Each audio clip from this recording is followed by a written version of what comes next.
Friends, there has been a lot of talk and discussion in recent times around farmer distress and mitigation efforts. This Saturday, let's explore what contract farming is all about and how it affects farming and its community.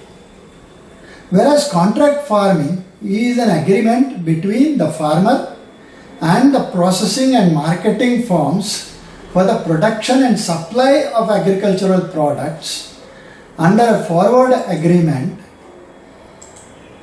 at predetermined prices.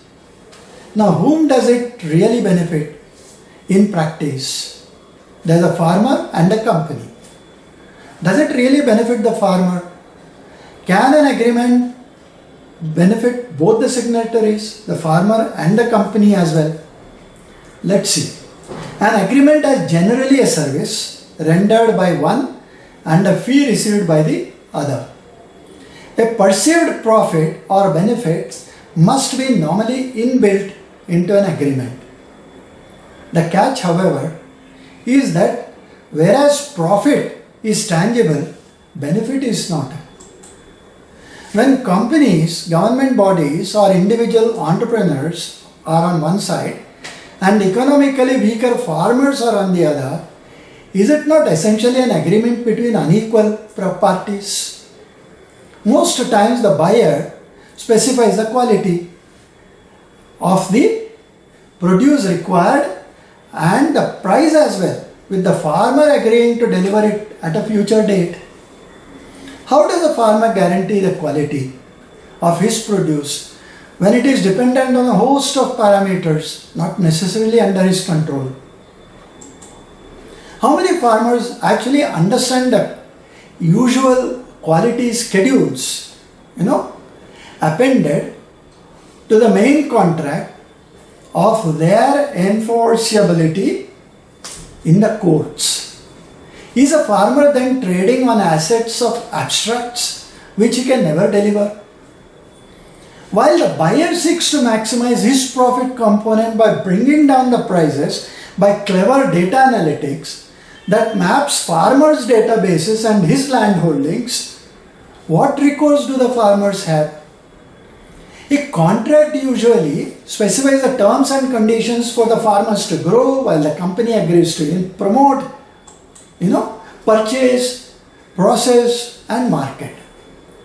Initially the company would measure and assess the suitability of the plot proposed by the farmer for planting the seeds. They may even provide sufficiently high quality seeds to the farmer for planting in the mutually accepted farm, along with fertilizers, agrochemicals, against cash or credits, besides advice on cultivation. If the advice results in benefits to the farmer, credit goes to the company.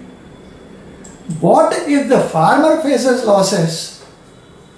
Can he sue the company with so many grey areas in the contract?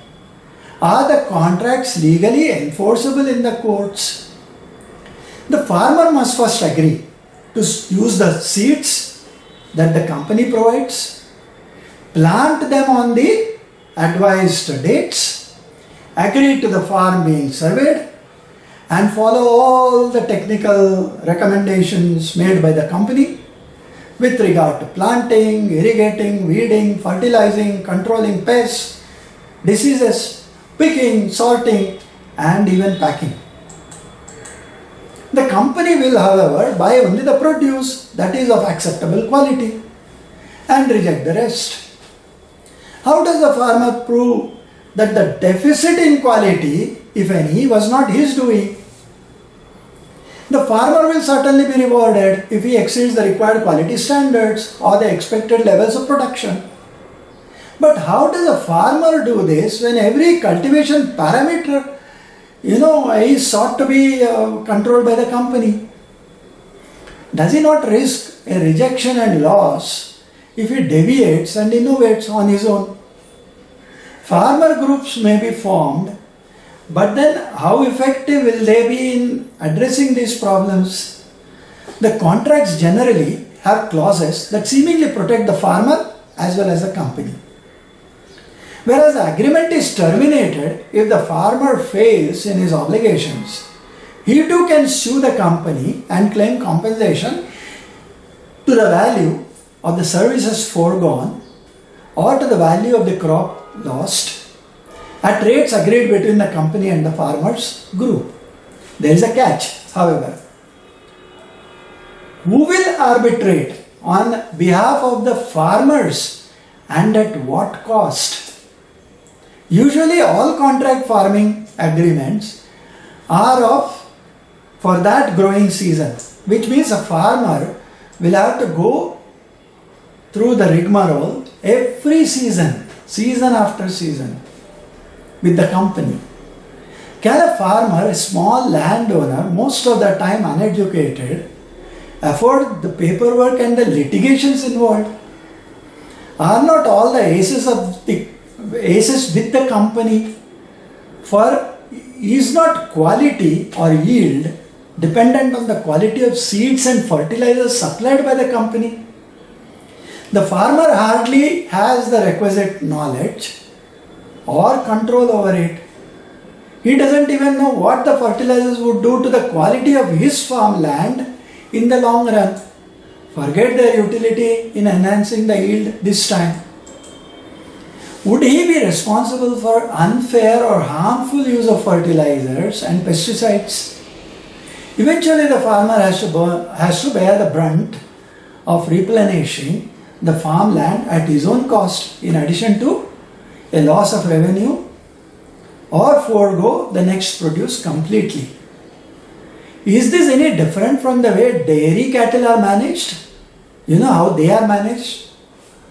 After 3 or 4 years of intense and stressful milk production, are not female cattle sent to the slaughterhouse since they will never produce milk again?